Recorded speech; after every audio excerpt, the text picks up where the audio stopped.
பத்திரிகை ஊடக நண்பர்களுக்கு வணக்கம். நேற்று ஒரு மகிழ்ச்சியான செய்தி மாண்புமிகு தமிழக முதல்வர் திரு விஜய் அவர்களால் கரூர் மாவட்ட மக்களுக்கு தெரிவிக்கப்பட்டது. என்னவென்றால், கரூர் மாவட்ட காவல்துறையினர் மொத்தமாக கூண்டோடு மாற்றம் செய்யப்பட்டனர். அதாவது ஜோனல் விட்டு ஜோனல் மாற்றப்பட்டனர். இதை 2 வாரத்துக்கு முன்னாடியே செஞ்சிருக்கணும். இது ரொம்ப லேட்டாகி செஞ்சிருக்காங்கன்னு நாங்கள் வருத்தப்படுறோம். 41 பேர் கொல்லப்பட்டதற்கு இந்த காவல்துறையினர் காரணம். 41 பேர் மரணம் கிடையாது, 41 பேர் கொலை. அதற்கு செந்தில் பாலாஜியும் இந்த காவல்துறையினர் தான் காரணம் என்பது ஆணித்தரமாக சொல்கிறேன். இதை பாட்டாளி மக்கள் கட்சியின் சார்பாக வரவேற்கிறோம். புதிதாக நியமிக்கப்பட்டுள்ள காவல்துறையினர் எவ்வித பாரபட்சம் பார்க்காமல் சென்ற காவல்துறையினர் போல் திமுக அடிமை போல் செயல்படாமல் சுதந்திரமாக மக்கள் பணி சேவை செய்ய வேண்டும் என்று பாட்டாளி மக்கள் கட்சியின் சார்பாக வேண்டுகோள் வைக்கிறேன். ஆட்சியர் இதுக்கு முன்னாடி இருந்த ஆட்சியர் பாத்தீங்கன்னா முன்னாள் அமைச்சர் KKSSR ராமச்சந்திரனோட உதவியாளராக இருந்தவர். அவர் எலெக்ஷன் டைம்ல இங்க ஆட்சியரா நியமிச்சாங்க. அப்பயே நாங்க பல தடவை புகார் ஆரம்பிச்சோம், தேர்தல் கமிஷனுக்கு புகார் அனுப்பிச்சோம் அவரை மாத்தணும்னு சொல்லிட்டு. அப்ப எந்த ஒரு நடவடிக்கை எடுக்கல. இப்போ புது ஆட்சியர் நியமிச்சிருக்கிறது வரவேற்கத்தக்கது. புது ஆட்சியர் நல்லது செய்வார், கரூர் மக்களுக்கு நல்லது நடக்க வேண்டும் என்று நாங்கள் எதிர்பார்க்கிறோம். அதையும் பாட்டாளி மக்கள் கட்சியின் சார்பாக வரவேற்கிறோம். கரூர் ஒரு சோற்றுக்கு ஒரு பானை சோற்றுக்கு ஒரு சோறு பதம் போல கரூர் ஒரு சம்பவம் சொல்லலாம். 41 பேர் கொல்லப்பட்டதுங்கிறது நாடக விஷயம். இந்த கரூர்ல நடிகர் செந்தில் பாலாஜியோட நம்பர் 1 பினாமி மாயனூர் சங்கர்னு ஒரு முன்னாள் அமைச்சர் இருக்காரு பார்த்தீங்களா, ஒப்பந்ததார். அதாவதுங்க ஒரு சின்ன ஒரு விஷயம், நம்ம கரூர் கலெக்டர் ஆபீஸ்ல இருந்து சுங்ககேட் வரைக்கும் ஒரு 100 கோடி ரூபாய் மதிப்புல வடிகால் திட்டம் போட்டாங்க. அது நான் அது இந்த திட்டம் எப்படி பாசிபிள் சொல்லி 6 மாசம் நிறுத்தி வச்சிருந்தேன். பில்லே வாங்க முடியல. அப்புறம் அவங்க ஆளுங்கட்சி எதாவது பண்ணி என் மேல ஒரு 3 பொய் கேஸ போட்டு என்ன உள்ளத்துல வச்சு என்ன ஊரை விட்டு இது பண்ண வச்சு நான் ஜாமீன் கலையறப்ப பில்ல வாங்கிட்டாங்க. அது நடந்த கதை.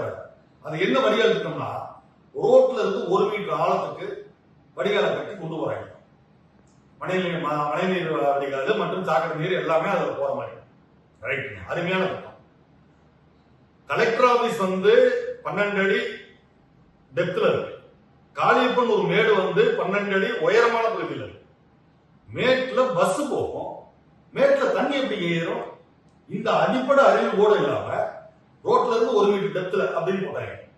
ஒண்ணு இல்லைங்க, அந்த திட்டத்தை போய் பாத்தீங்கன்னா எல்லாருமே பாக்கெட்ல இருக்குங்க. நைட்டு, அதாவது ஒரு காங்கிரீட்டோட கியூரிங் டேஸ் பாத்தீங்கன்னா 14 நாட்கள். ஒரு காங்கிரீட் போட்டோம்னா 14 நாள் கியூர் ஆகும். அது வரைக்கும் தண்ணி விட்டு செட் ஆகும்.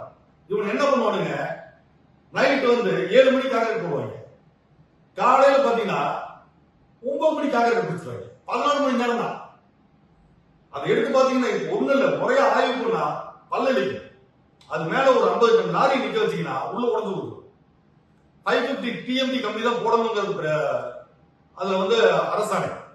ஒரு இடத்துல கூட 550 TMT கம்பி போடலீங்க. அதே மாதிரி இந்த டிரைனேஜ் ஜிக்ஜாக்கா அந்த கம்பிகள் கட்டணும். ஹிந்திக்காரன் வச்சு ஒண்ணு கட்டினானுங்க. இப்படி ஒரு கம்பி கிடக்கும், இப்படி ஒரு கம்பி கிடக்கும், இப்படித்தான் போட்டு போனாங்க. அனைத்து ஆதாரங்களையும் நான் கட்டி வச்சிருக்கேன். 6 மாசம் அந்த திட்டத்தை நான் நிறுத்தி வச்சேன். அப்ப நாங்க பாக்கமாக ஆக்கப்பூர்வமா ஒரு எதிர்கட்சியை நாங்க செயல்பட்டு நாங்க நிறுத்தி வச்சோம்.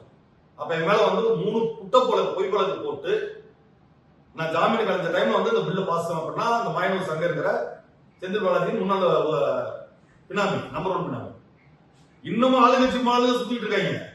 இந்த நம்பர் 2 பினாமி இருக்கா பாத்தீங்களா, குக்கா மணி என்கின்ற கொங்குமி சுப்பிரமணி, முன்னாள் குக்கா வியாபாரி. இப்ப கூட கடந்த வாரம் கரூர் மாவட்டத்துல 2 டன் குக்கா வந்திருக்கிறதா தகவல் வந்திருக்கு. இப்ப டிரான்ஸ்பர் பண்ணிருக்காங்க பாத்தீங்களா காவல்துறை அதிகாரிகள். அதுல ராஜாமணின்னு ஒரு SSI, அந்த இடத்துல குக்கா மணிக்கு கொங்குமி சுப்பிரமணி குக்கா மணிக்கு புரோக்கர் ஏஜென்ட். அந்த அளவுக்கு விசாரிச்சீங்கன்னா எங்கெங்க குக்கா போகுது, குக்கா மணியோட பினாமிகள் இருக்கா பாத்தீங்களா, கொங்குமி குக்கா மணியோட பினாமிகளை பிடிச்சு விசாரிச்சீங்கன்னா எந்தெந்த குடோன்ல அவங்க குடோன்ல இருக்காரு, எங்கெங்க 2 டன் 2000 கிலோ குக்கா கரூர் மாவட்டத்தில் இறங்கி இருக்கிறதா எனக்கு தெரிந்த வட்டாரத்திலிருந்து அதிகாரப்பூர்வ தகவல். இதை கரெக்டா விசாரிச்சா 2000 கிலோ குக்காவை பறிமுதல் பண்ணலாம். ஏன்னா முன்னாள் குக்கா வியாபாரி இது ஊரறிந்த விஷயம். பாத்தீங்கன்னா கிராவல் மண் கடத்த கிளம்பிடும். கரூர் மாவட்டம் முழுசு கிளம்பிடும். கரூர் மாவட்டம் ஃபுல்லா போன ஆட்சி ஃபுல்லா அவங்க தான் மோனோபோலி. கிராவல் மண் ஒருத்தன் கூட இல்ல. கிராவல் பிசினஸ் பண்ற அத்தனை பேர் லாரி எடுத்துட்டு போறான். பாதி பேர் போயிட்டான், பாதி பேர் மருந்து செத்துட்டான். இவங்க ஏன் தொழில் பண்ணாங்க? இன்னமும் திமுக ஆட்சிங்கிற நடப்புல கரூர் மாவட்டம் முழுவதும் கிராவல் மண் திருடிட்டு இருக்காங்க. இந்த புக்கா மணி என்கின்ற கொங்குமஸ் மணி. இதை விட அவ்வளவு என்ன வேணும் இந்த திமுக ஆட்சிக்கு? இதுக்கு முட்டு கொடுக்கறதுக்கு தான் உதயநிதி ஸ்டாலின் வந்து எதிர்கட்சி தலைவராக வந்து உட்கார்ந்துருக்கீங்களா? இதுல வேற கெட்ட 3 கோடி பேர் உங்களுக்கு எதிர்த்து வாக்கு போட்டாங்க. திரு உதயநிதி ஸ்டாலின் அவர்களே புள்ளி வரது தெரிஞ்சு பேசுங்க. போன 2021 உங்களுக்கும் அதிமுகவுக்கும் உள்ள வித்தியாசம் வெறும் 13 லட்சம் ஓட்டு தான். அப்ப 13 லட்சம் ஆதரவாளர்கள் வச்சுட்டு தான் நீங்க வந்து ஆட்சி செஞ்சீங்களா? உங்களுக்கு எதிர்ப்பு போட்டு கோடிக்கணக்கில் இருந்துச்சு. அப்ப என்ன பண்ணுனீங்க? நீங்க ஆட்சி செய்யல, விட்டுட்டு ஓட்டுனீங்களா? எதிர்ப்பு என்பது அனைத்து இடத்திலும் இருக்கும். திமுக ஓட்டுன்னு ஒண்ணு இருக்கு, அதிமுக ஓட்டுன்னு ஒண்ணு இருக்கு. திரு விஜய் அவர்களுக்கு விழுந்த ஓட்டுகள் அனைத்தும் உங்களுடைய எதிர்ப்பு ஓட்டுகள் தான். நீங்க 5 ஆண்டுகளில் கிழிச்ச லட்சணத்துக்கு விழுந்த ஓட்டுகள் தான். நீங்க வாங்கின ஓட்டு இருக்கு பாத்தீங்களா? அது அத்தனையும் விலை கொடுத்து பெய்டு ஓட்ஸ் 6000, 8000, 10,000, 20,000, 30,000 கொடுத்து வாங்கின வாக்குகள், வெற்றி பெற்ற தொகுதிகள். அதை நினைப்பட வச்சு பேசுங்க திரு உதயநிதி அவர்களே. பால்டாயனை பிடித்தது போல் பேசக்கூடாது, புரியுதா? வன்மையாக கண்டிக்கிறோம். அதாவதுங்க, இவங்க ஆட்சியில இவங்க செஞ்ச லட்சணத்துக்கு கரூர்ல மாயனூர் சங்கர்ங்கிற முன்னாள் மணல் 2011 லுங்கி கட்டிக்கிட்டு மணல் திருடிட்டு இருந்த, இன்னைக்கு பல ஆயிரம் கோடிக்கு சொத்துக்கு சொந்தக்காரரான நடிகர் செந்தில் பாலாஜியின் பினாமியான மாயனூர் சங்கர் என்கின்ற அரசு ஒப்பந்ததாரர் அவர் செஞ்ச அனைத்து கான்ட்ராக்டோட வெள்ளை அறிக்கையை நான் வந்து தமிழக அரசை கேட்கலான்னு இருக்கேன். பாமக சார்பா இதை கேட்கணும். அது எல்லாமே ஆய்வு செஞ்சு அவங்க கட்டின அத்தனை டிச்சில் இருந்து பாலத்துல இருந்து அத்தனையுமே வந்து தரமற்றதா இருக்கும். எல்லாமே இடிஞ்சு போய் உருவற தரத்துலதான் இருக்கும். மாயனூர் சங்கர் கட்டின அத்தனையுமே வந்து திருட்டுத்தனம். ஏன்னா நீங்க யாரோட பினாமி? நடிகர் செந்தில் பாலாஜியோட பினாமி எப்படி இருப்பாங்க? தரமாவா இருப்பாங்க, தரமாதான் தான் இருப்பாங்க. அதே மாதிரி கொங்குமஸ் சுப்பிரமணியன் என்ற குக்கா மணி அவரோட இடத்தை வந்து தயவு செய்து மாண்புமிகு தமிழக முதல்வர் விஜய் அவர்கள் முறையாக ஆய்வு செய்து குக்கா மணி அவர்களை கைது செய்து நடவடிக்கை எடுக்க வேண்டும்.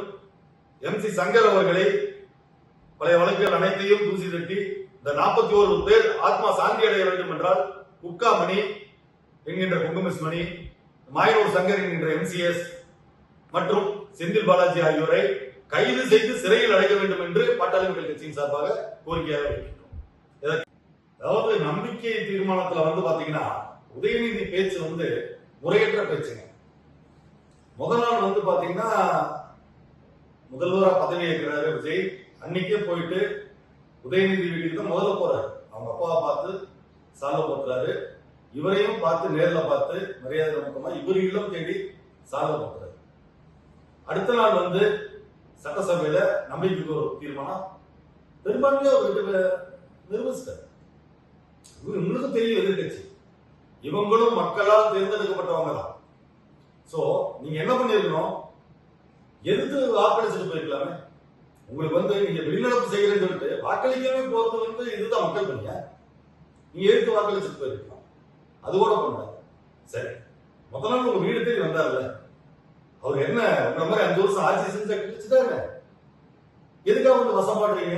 உங்க வீடு தேடி வந்து உங்க கிட்ட வந்து மரியாதை நிமித்தமா உங்க வீடு தேடி வந்து, அதாவதுங்க பால் கேட்டு வந்த வாய்க்கு பால்டாயில ஊத்துன கதையா இருக்கு. பால்டாயிங்கிறது வந்து உதயநிதிக்கு ஒரு புதுசு கிடையாதுங்க. அவர் வாயிலே அவர் ஊத்திக்குவாரு.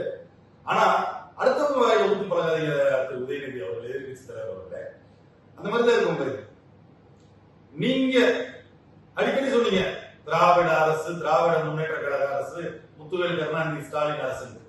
நீங்க என்ன கிழிச்சிட்டீங்கன்னு வந்து சட்டசபையில வந்து திரு முதல்வர் விஜய் அவர்களை வசப்படுறீங்க.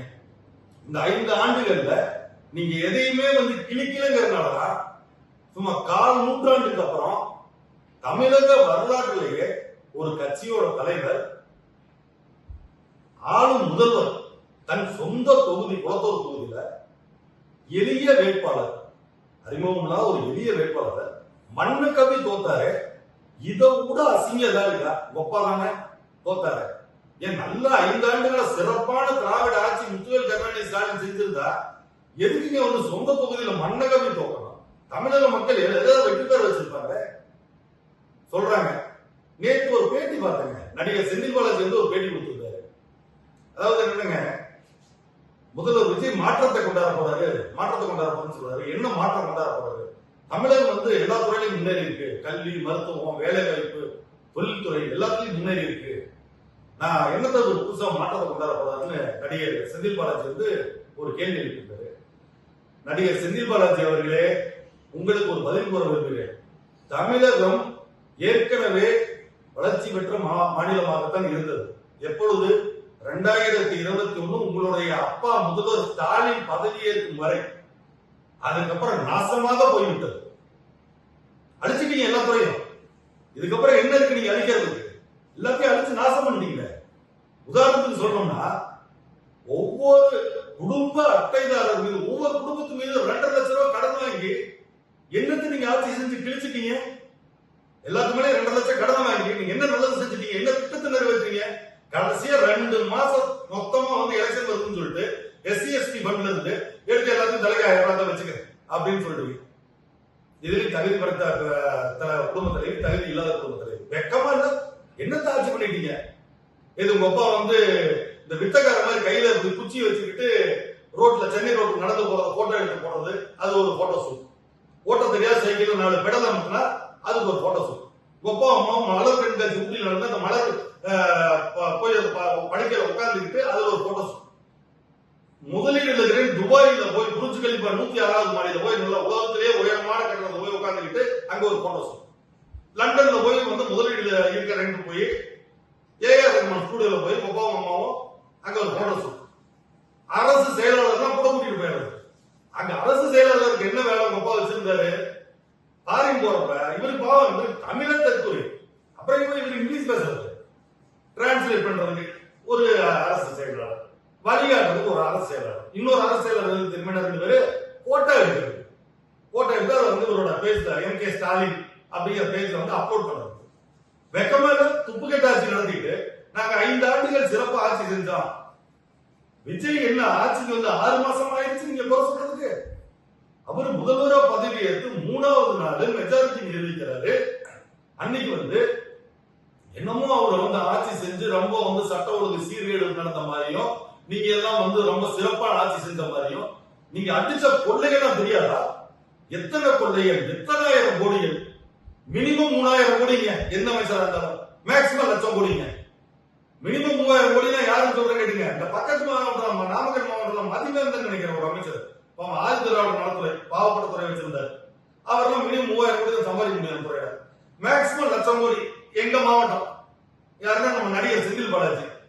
லட்சம் கோடினா அவர் லட்சம் கோடி தாண்டிடுச்சு. இல்லைன்னா கரூர் தொகுதிக்கு ஒரு ஓட்டுக்கு 6000 ரூபாய், 1 கிராம் தங்க காசு, பட்டு வேட்டி, பட்டு சேலை, வெள்ளி காயின், அப்புறம் வெள்ளி கொலுசு, அப்புறம் மூக்குத்தி, பாத்திரம், குடம், என்ன ஒரு ஓட்டு 35,000 40,000 விலை கொடுத்து வாங்குறாங்க. ஆடு மாட்டா. கரூர் தொகுதிக்கு மட்டும் 500 கோடி செலவு பண்ணிருக்காரு செந்தில் பாலாஜி. மொத்தம் 39 தொகுதி அவருக்கு வந்து ஒதுக்கப்பட்டது. 19,500 கோடி செலவு பண்ணிருக்காரு இந்த ஒரு தேர்தல். அப்ப பாத்துக்கோங்க. அப்ப மிச்சம் ஒரு கையில எவ்வளவு இருக்கு? 80,000 கோடி இருக்கு. முறையா ED ரைடு, என்ஃபோர்ஸ்மெண்ட் டைரக்டரேட் மற்றும் CBI அதிகாரிகள் விட்டு அவர்களோட பினாமிகள் யார் யார் அப்படிங்கறத வச்சு கரெக்டா ஆய்வு பண்ணி முடிச்சோம்னா, செந்தில் பாலாஜிக்கு ஒரு 500 கோடி கொடுத்துட்டு மீதி 79,500 கோடி எடுத்தோம்னா தமிழ்நாட்டில் இருக்கிற கடன்ல ஒரு 20% கடனை வந்து கட்டிடலாம். அடுத்தது வந்து உங்க அப்பா முத்துவேல் கருணாநிதி ஸ்டாலின் வந்து பாத்தீங்கன்னா திருச்சிக்கு கிழக்கில் வந்து பாத்தீங்கன்னா ஒரு முதல்வர் விஜய் ராஜினாமா பண்ண தொகுதியில் வந்து நிக்கிறதா வந்து பேச்சு அடிப்பது. தயவு செஞ்சு தவறு பண்ணிடாதீங்க. தப்பி தவறி அவர் ஜெயிச்சு கிழிச்சா மட்டும் சட்டசபைக்கு போறாரு. வீட்டுல உட்காந்துட்டு நீங்க அங்க உலர்றத உட்காந்து டிவியில தான் பார்க்க போறாரு. சட்டசபைக்கு போக மாட்டாரு. அதுக்கு என்ன பண்ணுவாங்கன்னா, இந்த நடிகர் செந்தில் பாலாஜி மாதிரி, ஐபிஎஸ் மாதிரி, KN நேரு, ஏவாவேலு, இந்த மாதிரி நல்ல கோடீஸ்வர அமைச்சர் இருக்காங்க, பல ஆயிரம் கோடி, பல லட்சம் கோடி அமைச்சர். அவங்க எல்லாம் போயிட்டு ஒரு 20 நாள் வேலை செய்வாங்க. ஒரு 20, 30,000, 40,000 கோடி செலவு செய்வாங்க. செஞ்சு அது பண்றதுக்கு அந்த 40,000 கோடி கொடுத்தா தமிழ்நாட்டில் கடந்த ஒரு 10% முடிஞ்சதுங்களா? செந்தில் பாலாஜி இந்த தொகுதிக்கு ஒரு செந்தில் பாலாஜி சொத்து இது இருந்தா தமிழ்நாட்டோட கடன் மொத்தம் 30% நடந்தது. போதுங்க, மக்கள் நிம்மதியா இருக்காங்க, விட்டுருங்க, நீங்க ஆண்டது போதுங்க. நீங்க என்ன ஆண்டு சாதிச்சிட்டீங்கன்னு அன்னைக்கு சட்டசபையில அவ்வளவு வசப்பாடல், அவ்வளவு பேச்சு, அவ்வளவு குத்தி காட்டல். என்னது நீங்க 5 ஆண்டு நீங்களும் தான் துணை முதல்வராக இருந்தீங்க. கொப்பா பண்ண அட்ராசிட்டில தெரியாதா? 9 முதல்வராக தானே இருந்தாருப்பா. அவர் என்ன தெரியும்? முதல்ல அவர் என்ன பேச தெரியும்? என்ன செயலாற்றும் திறமை இருந்துச்சு? செயல் திட்டங்கள் இருந்துச்சா? தொலைநோக்கு சிந்தனை இருந்துச்சா? ஏதாவது ஒரு திட்டங்கள் வந்துச்சா? முதலீடு வந்துச்சா? முதலீடு ஈர்க்கிற எங்க காதல பூவை சுத்தி எங்களை முட்டாள்தானா இருக்கீங்க. சரி, எங்க தலையில ஒவ்வொருத்தர் தலையில 2 லட்சம் ரூபாய் கடனை பத்தி எழுதுனீங்களே, அதை வச்சு நீங்க என்ன திட்டத்தை கிழிச்சீங்கன்னு முதல்ல சொல்லுங்க. எல்லாத்துலயும் ஊழல், எல்லா துறையிலையும் ஊழல், எங்க பார்த்தாலும் ஊழல். அதனால தயவு செய்து புதுசா, அதாவது 50 ஆண்டு காலம் வந்து திராவிடத்தை வந்து மாத்திட்டு மாண்புமிகு விஜய் அவர் வந்து புதுசா 2 வருஷம் கட்சி ஆரம்பிச்சு மெஜாரிட்டியில வந்து நீங்க உட்கார்ந்துருக்காரு. ஒரு 6 மாசம் அவர் வந்து பிரீத்திங் பீரியட் கொடுங்க. அவருக்கு ஒரு டைம் கொடுக்கணும். எல்லாமே ஒரு யங்ஸ்டர்ஸ் எல்லாம் மினிஸ்டர் ஆயிட்டாங்க, அவங்களுக்கு ஒரு டைம் கொடுங்க. அப்பதானே வந்து அவங்க என்ன செய்யறாங்கன்னு தெரியும். அதுக்கப்புறம் அவங்களை பத்தி தப்பு இருந்தா குறை சொல்லுங்க. அதை விட்டுட்டு நீங்க ஆரம்பத்திலேயே வசப்படுறது வன்மையாக கண்டிக்கத்தக்கது. பாட்டாளி மக்கள் கட்சியின் சார்பாக வன்மையாக கண்டிக்கின்றோம். இதையே எங்களது மருத்துவர் சின்னையா அவர்கள் 2016 மாற்றம் முன்னேற்றம் அன்புமணி என்று தமிழகம் முழுவதும் நாங்கள் இந்த பிரச்சாரத்தை முன்னெடுத்தோம். திராவிடம் இல்லாத தமிழகம் என்று. அப்பொழுது ஜெயலலிதா, கருணாநிதி போன்ற ஜாம்பவான்கள் உயிரோடு இருந்த காலகட்டத்தில் அது ஈடுபடவில்லை. இன்று திரு விஜய் அவர்கள் அதை சாதித்து காட்டுள்ளார். அதை பாட்டாளி மக்கள் கட்சியின் சார்பாகவும் மருத்துவர் அன்புமணி சார்பாகவும் வரவேற்கிறோம். அதிமுக பிளவு அப்படிங்கிறது வந்து அவங்க உட்கட்சி விவகாரங்க. ஆனா வந்து 50 ஆண்டுகளுக்கு மேல் பாரம்பரியம் கொண்ட ஒரு மிகப்பெரிய கட்சி, ஆக்கப்பூர்வமா எதிர்கட்சியா செயல்பட வேண்டிய ஒரு கட்சி இன்னைக்கு பிளவுபட்டு கிடக்கிறது வந்து மனசுக்கு வேதனை தருகிறது. அது வந்து அவங்களோட விஷயத்துல வந்து நாங்க தலையிடுறதுக்கு வந்து இல்லை. ஆனா அதிமுக வெற்றிக்கு வந்து பாட்டாளி மக்கள் கட்சி வந்து பெரிய அளவுல வந்து அவங்க வெற்றிக்கு நாங்க உழைச்சோம் அப்படிங்கிறதுல எந்த விதமான மாற்று கருத்து இல்லை. வட தமிழகத்துல எல்லாமே எடுத்துக்கிட்டீங்கன்னா நாங்க பாட்டாளி மக்கள் கட்சி இல்லாம அதிமுக வந்து வெற்றி பெற்றிருக்கவே முடியாது அப்படிங்கிறது அதிமுக தெரியும். ஏங்க கரூர் மாவட்டத்திலேயே எடுத்துக்கிட்டா பாட்டாளி மக்கள் கட்சியின் கொங்கு பிரேம்நாத் ஆகிய நான் இந்த வெண்ணமலை இனாம் நில பிரச்சனையில போய் ஒரு தெருவுல கண்ணம்மா அக்கா அப்படிங்கிற அவங்க வீட்டுக்குள்ளார போராடிட்டு இருந்த மக்களை மீடியா வெளிச்சத்துல வெளியில கொண்டாந்து ரோட்டுக்கு கொண்டாந்து அவங்கள போராட வச்சு அவங்க மக்கள் பிரச்சனைய தமிழ்நாடு முழுவதும் தெரிய வச்சு, சட்டப்பேரவை வரைக்கும் தெரிய வச்சு, செந்தில் பாலாஜியை ஊரை விட்டு ஓடுற அளவுக்கு வந்து பயத்தை காட்டி கரூர் மாவட்டம் முழுவதும் இந்த இனாம் நில பிரச்சனை என்னன்னு தெரிய வச்சது பாட்டாளி மக்கள் கட்சியை சேர்ந்த இந்த கொங்கு பிரேம்நாத் தான். இந்த ஒரு இதுக்காகவே வந்து இந்த இனாம் நில பிரச்சனையாளர்கள் கிட்டத்தட்ட ஒரு 10,000 ஓட்டுக்கு மேல வந்து அதிமுகவுக்கு வந்து போட்டுருக்காங்க. ஸோ கரூரோட வெற்றிக்கும் வந்து பாட்டாளி மக்கள் கட்சி தான் காரணம். அதுல எந்த மாற்று கருத்து இல்லை. அதனால பாட்டாளி மக்கள் கட்சி வந்து சப்போர்ட் இல்லாம அதிமுக வெற்றி பெறல. ஆனா வந்து அதிமுக வந்து இப்படி பிளவுபட்டு இருக்கிறது வந்து மனதுக்கு வேதனை தருகிறது. ஆனால் இது அவர்களுடைய முடிவு, அவர்களுடைய தனிப்பட்ட முடிவு. எடப்பாடியார் என்ன முடிவு எடுப்பார் என்பது அது அவருடைய விருப்பம். அதே போல் என்னுடைய மாவட்டத்தை சேர்ந்த முன்னாள் அமைச்சர் மதிப்புக்குரிய திரு மாமா விஜயபாஸ்கர் அவர்கள் நல்ல முடிவை எடுக்க வேண்டும். அவர் மாண்புமிகு தமிழக முதல்வர் விஜய் அவர்களின் அமைச்சரவையில் அமைச்சராக இடம் பிடிக்க வேண்டும் என்பது என்னுடைய தனிப்பட்ட விருப்பம்.